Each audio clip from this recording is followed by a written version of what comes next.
Je souhaiterais continuer cette série de podcasts concernant le repos et notre abandon à Christ, en vous lisant cette fois-ci le premier chapitre d'un ouvrage de Watchman Nee qui s'intitule « Être assis, marcher, tenir ferme ». Le repos dans le Seigneur est vraiment un fondement spirituel essentiel pour tous les chrétiens. Avec le Christ, il nous a ressuscités ensemble et fait asseoir ensemble dans les lieux célestes en Christ Jésus.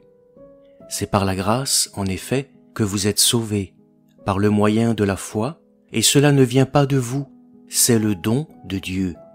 Ce n'est point par les œuvres, afin que personne ne se glorifie. Éphésiens 2, versets 5 à 9. Dieu, en le faisant asseoir, nous a fait asseoir avec lui. Considérons premièrement les implications de ce mot « être assis ». Il révèle le secret d'une vie céleste.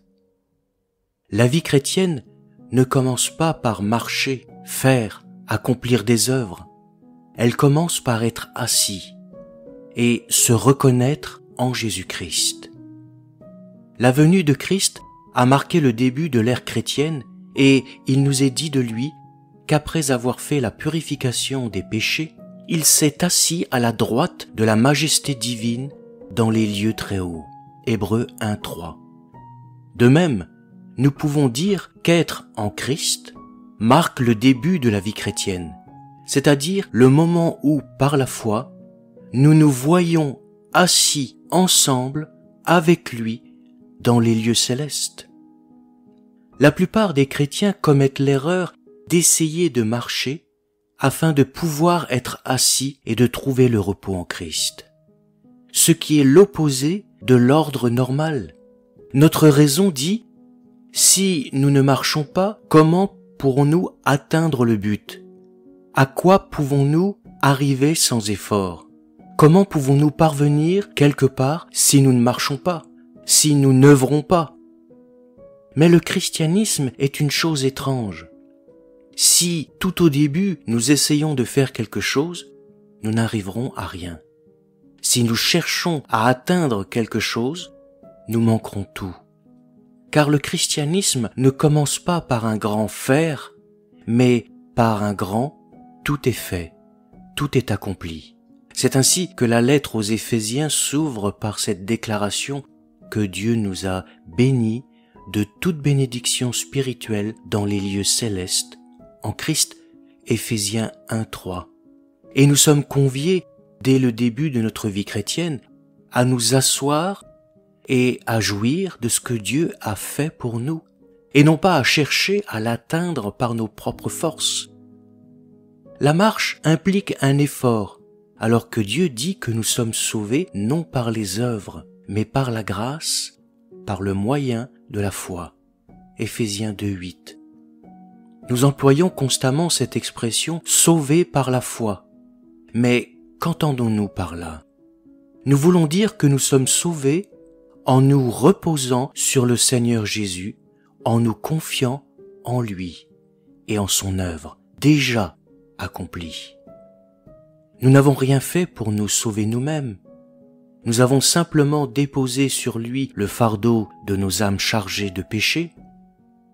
Nous avons commencé notre vie chrétienne non pas en nous reposant sur ce que nous avons fait nous-mêmes, mais sur ce que Christ a fait. Nous ne pouvons rien faire pour nous sauver nous-mêmes, mais par sa grâce, Dieu a tout accompli pour nous en Christ. C'est cela faire le premier pas dans la vie de la foi. La vie chrétienne, du commencement à la fin, est basée sur le principe d'une dépendance absolue du Seigneur Jésus. Il n'y a pas de limite à la grâce que Dieu veut répandre sur nous. Il veut tout nous donner. Mais nous ne pouvons rien recevoir à moins de nous reposer sur lui et de recevoir par la foi. Être assis est une position de repos, une position céleste. Quelque chose a été accompli, donc l'effort de l'homme doit cesser. Mais nous essayons encore et toujours de nous reposer en Christ par nos propres efforts. Il est paradoxal, mais vrai, que nous n'avancerons dans la vie chrétienne qu'en apprenant avant tout à être assis avec Christ. Au fond, que signifie être assis? Lorsque nous marchons ou que nous sommes debout, nous portons sur nos jambes tout le poids de notre corps, mais quand nous sommes assis, notre poids tout entier, quel qu'il soit, repose sur la chaise ou le canapé où nous sommes assis. Nous nous fatiguons lorsque nous marchons ou que nous restons debout, mais nous nous sentons reposés dès que nous avons été assis quelques instants. En marchant ou en restant debout, nous dépensons beaucoup d'énergie, mais une fois assis, nous nous délassons, parce que ce ne sont plus nos muscles qui nous supportent, mais quelque chose en dehors de nous-mêmes.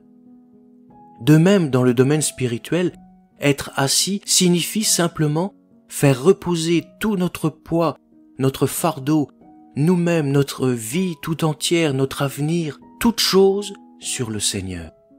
Nous lui laissons le soin de porter cette responsabilité puisqu'il s'est engagé à le faire. Ce fut le principe de Dieu depuis le commencement.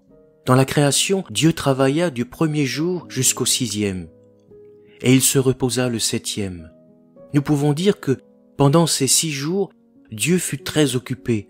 Ensuite, la tâche qu'il s'était donnée étant accomplie, il cessa le travail. Le 7e jour devint le sabbat de Dieu, ce fut le repos de Dieu. Mais qu'en est-il d'Adam?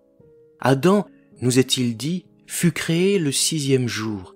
Il n'eut donc aucune part à ces 6 premiers jours de travail, car c'est à la fin de ces 6 jours qu'il fut créé. Le 7e jour de Dieu fut, en fait, le premier jour d'Adam. Tandis que Dieu avait travaillé pendant 6 jours pour jouir ensuite de son repos, Adam commença sa vie par le sabbat, car Dieu travaille avant de se reposer, tandis que l'homme doit d'abord entrer dans le repos de Dieu afin ensuite de pouvoir travailler. De plus, ce fut parce que l'œuvre de la création de Dieu était réellement achevée que la vie d'Adam put commencer par le repos. Et c'est en ceci que consiste l'Évangile bien-aimé. Dieu a fait un pas de plus, il a achevé l'œuvre de notre salut, et nous n'avons rien à faire pour le mériter, mais nous pouvons, par la foi, nous mettre au bénéfice de son œuvre parfaitement accomplie. Nous savons naturellement qu'entre ces deux faits historiques, entre le repos de Dieu dans la création et le repos de Dieu dans la rédemption, se déroule toute l'histoire tragique du péché et du jugement d'Adam. Nous trouvons aussi le travail incessant et inutile de l'homme et de la venue du Fils de Dieu, qui travailla et se donna jusqu'à ce que la position perdue par Adam fût retrouvée.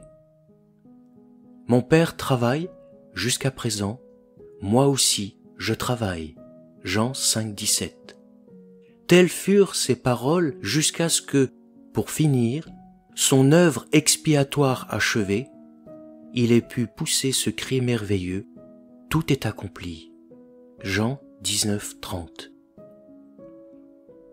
Nous ne devons pas marcher comme si nous devions encore accomplir quelque chose, ou comme si quelque chose de Dieu devait encore être accompli. Dieu dit, tout est accompli. C'est à cause de ce cri triomphant que l'analogie que nous avons indiquée est vraie.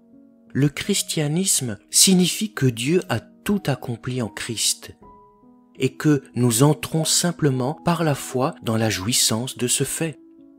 Notre mot-clé ici n'est pas pris dans son contexte, un ordre de nous asseoir, mais c'est une exhortation à nous voir déjà assis en Christ. C'est tout à fait différent. Paul prie afin que les yeux de notre cœur soient illuminés, Éphésiens 1:8, pour que nous comprenions bien ce qu'implique pour nous ce double travail. Premièrement, par sa force puissante, Dieu a fait asseoir Christ. Deuxièmement, toujours par sa grâce et sa puissance, il nous a fait asseoir avec Christ. La première leçon qu'il nous faut apprendre est que cette œuvre n'est pas la nôtre, mais la sienne. Ce n'est pas nous qui travaillons pour Dieu, mais c'est lui qui accomplit son œuvre pour nous. Dieu nous donne une position de repos. Il nous présente l'œuvre achevée par son Fils en nous disant « Assis-toi ». L'offre qu'il nous fait ne peut pas, je pense, être mieux exprimée que par les paroles de l'invitation au grand festin. « Venez, car tout est déjà prêt ». Luc 14, 17. Nous commençons donc notre vie chrétienne, non pas en accomplissant quelque chose pour recevoir de Dieu, mais en découvrant par la foi ce que Dieu a déjà accompli pour nous. Là est la victoire. À partir de là, l'expérience chrétienne se poursuit comme elle a commencé, fondée non sur notre propre œuvre, mais toujours et uniquement sur l'œuvre accomplie par une autre personne. C'est un principe de vie que Dieu lui-même a établi.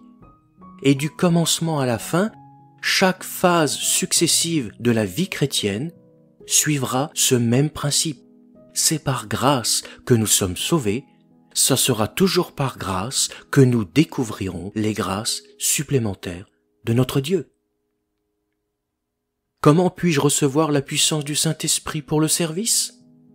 Dois-je peiner pour l'avoir ? Dois-je supplier Dieu de me la donner ? Dois-je affliger mon âme par des jeûnes et des renoncements pour la mériter ? Jamais. Ce n'est pas là l'enseignement véritable des Écritures.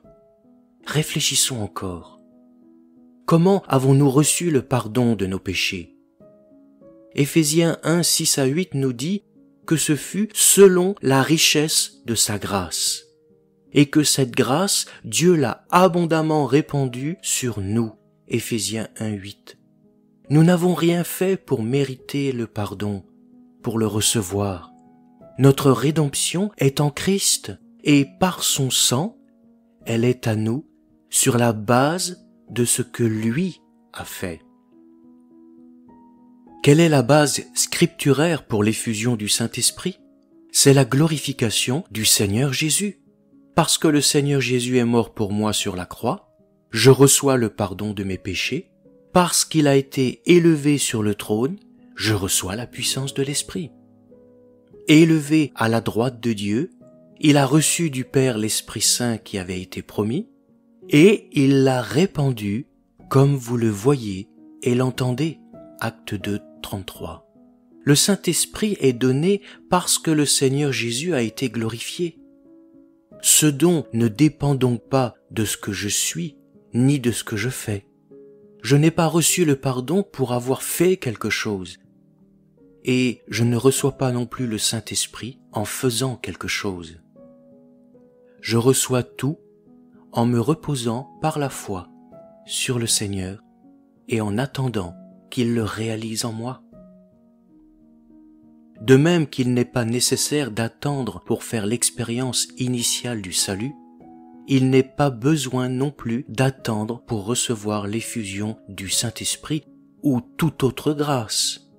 Permettez-moi de vous assurer que vous n'avez pas besoin de supplier Dieu pour recevoir ce don, ou tout autre don, ni de crier, ni de faire des réunions d'attente. Vous recevrez le Saint-Esprit non à cause de ce que vous faites, mais à cause de la glorification du Seigneur Jésus-Christ, en qui vous avez cru, et vous avez été scellés du Saint-Esprit qui avait été promis. Éphésiens 1, 13. C'est aussi cela, le véritable évangile de notre salut.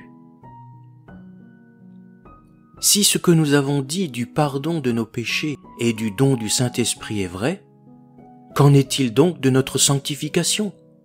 Comment pouvons-nous connaître la délivrance du péché ? Comment notre vieil homme est-il crucifié ?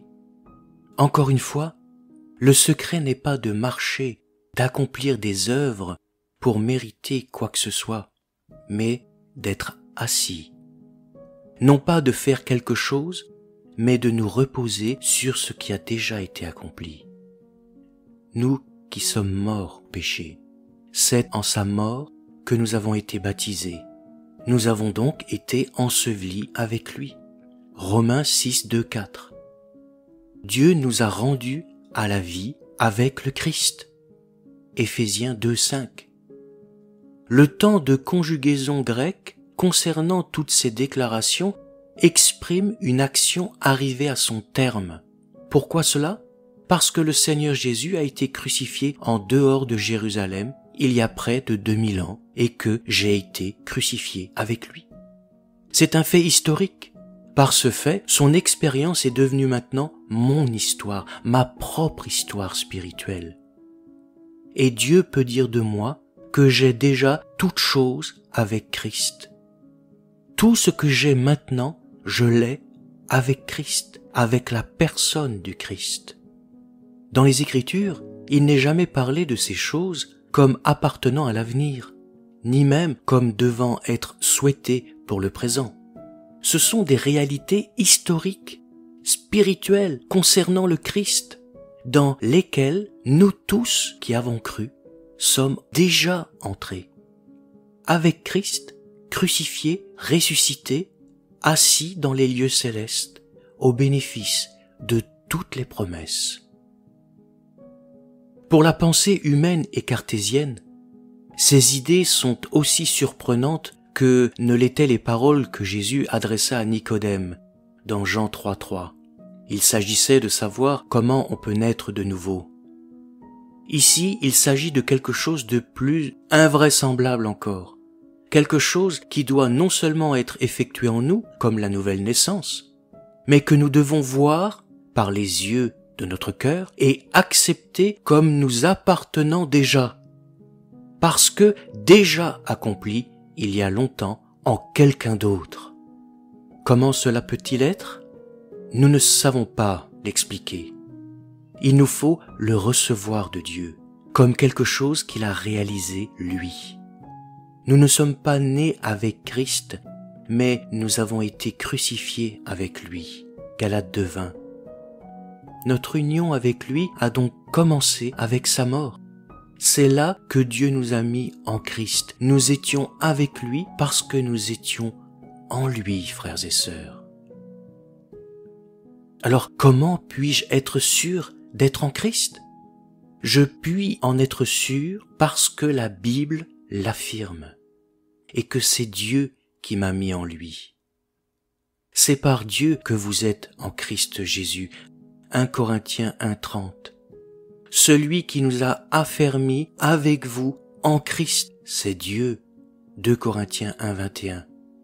C'est lui qui l'a accompli dans sa sagesse divine et souveraine. Il nous faut le voir absolument avec les yeux de notre cœur, par le Saint-Esprit. Il nous faut le croire, l'accepter, le confesser, et nous pourrons nous en réjouir. Si je mets un billet de 10 € entre les pages d'un livre, tout ce qui arrivera au livre arrivera aussi au billet qui y est caché. Partout où je mettrai l'un, l'autre se trouvera aussi, oui ou non? Leur histoire est devenue une seule et même histoire. Tout aussi réellement, Dieu nous a mis en Christ. Par conséquent, ce qui lui est arrivé nous est arrivé à nous aussi. Toutes les expériences qu'il a faites, nous les avons aussi faites en lui. Nous savons que notre vieille nature a été crucifiée avec lui, afin que ce corps de péché soit réduit à l'impuissance et que nous ne soyons plus esclaves du péché. Romains 6:6. Notre histoire a été écrite avant que nous soyons nés. Le croyons-nous? C'est pourtant vrai.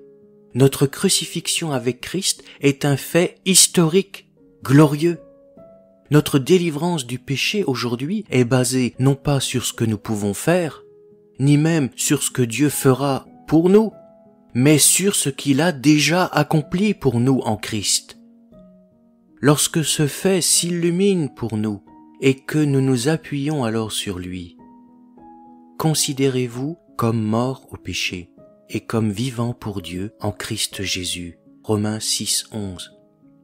Nous avons trouvé alors le secret d'une vie chrétienne vivante et sainte, et nous entrons dans le lieu très saint.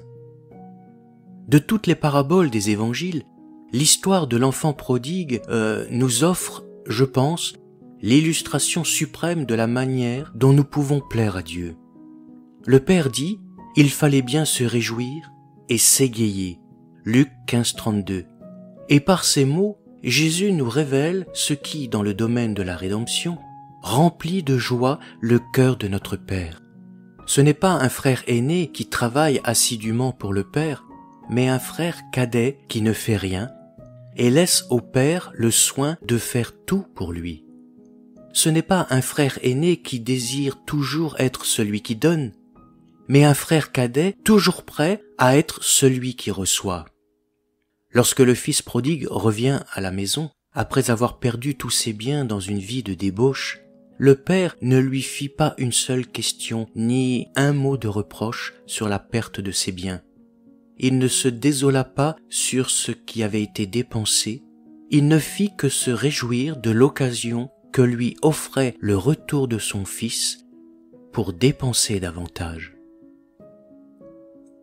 Pensons-nous vraiment que si nous cessions d'essayer de plaire à Dieu par nos propres forces, notre bonne conduite s'en ressentirait? Si nous laissions à Dieu tout le soin de donner et de faire, pensons-nous que le résultat serait moins satisfaisant que si nous faisions quelque chose par nous-mêmes? C'est lorsque nous cherchons à faire par nous-mêmes que nous nous mettons de nouveau sous la loi. Mais les œuvres de la loi, nos bonnes œuvres, sont des œuvres mortes aux yeux de Dieu. Dans la parabole, le fils aîné et le fils prodigue étaient tous deux éloignés des joies de la maison du Père. Mais le fils aîné, bien que n'ayant pas été dans ce pays lointain, n'était en fait dans la maison du Père que par sa position théorique, qui n'a jamais pu devenir expérimentale. Ainsi sont de nombreux chrétiens aujourd'hui. Ils connaissent beaucoup de choses en théorie, mais dans la pratique, ils sont pauvres. Cessons tout simplement de vouloir donner et nous expérimenterons combien Dieu aime donner. Cessons de faire et nous découvrirons combien Dieu sait faire et combien il est capable de faire. Le plus jeune fils était entièrement pécheur, mais il revient à la maison et il y trouva le repos. Et c'est là que commence la vraie vie chrétienne. Mais Dieu est riche en miséricorde et à cause du grand amour dont il nous a aimés, il nous a ressuscités ensemble et fait asseoir ensemble dans les lieux célestes en Jésus-Christ. Éphésiens 2, versets 4 à 6. Frères et sœurs, pour conclure ce message du frère Ni, je nous rappelle simplement que pour nous, le sabbat est la personne du Seigneur Jésus-Christ et non un jour défini. C'est pourquoi chaque jour est pour nous le repos en Christ. Ainsi, soyons occupés non avec nos imperfections, mais avec sa perfection. Non avec quelques faiblesses se trouvant en nous ou dans ce monde, mais avec sa force. Non avec nos incapacités, mais avec sa puissance. Non avec moi-même, de quelque manière que ce soit, mais avec lui. Notre seule devise est et sera toujours: si je vis maintenant dans la chair, je vis dans la foi au Fils de Dieu, qui m'a aimé et qui s'est livré lui-même pour moi. Galates 2:20. Amen.